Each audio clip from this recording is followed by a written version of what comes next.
на изказа. Дами и господа, трагедията Отело.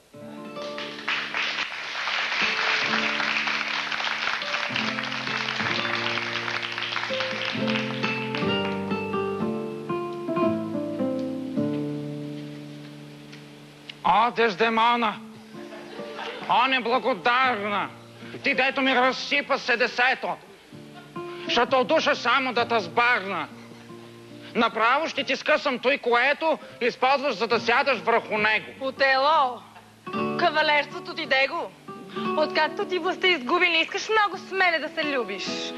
Зато и ти преластих аз седесето. Признавам, съблазних го общо взето. Аз бих простил ти, ако в брачното ни ложе чужд мъж с мерак по гръб те бе положил. На този креват ти да бе ми изневерила, не бих се сърдил аз, не би ме тъй ранила. Но ти на седесето ми посегна и да ти кажа, много ме засегна. О, познай защо към тебе стана хладна. Защото ти държеше ме все гладна, все на страна от твоята паничка, пък аз все пак съм доста скъпа. Всичко за тебе беше все. Ти не делеше, а пък меното и направо ме болеше. Какво? Кое? Не ми приказвай, много си ми черна.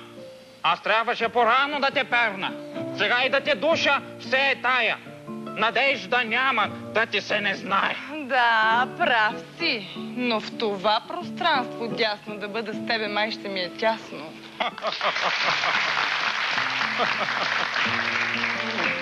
Бето, те първо ще ти става ясно кой кара влака и къде е дясно. И както ти се струва, че ти е тясно, внезапно тъй широко ще ти стане, такава изненада ще обхване, че няма да успееш да стискаш и пак при мен обратно ти ще искаш. Ой!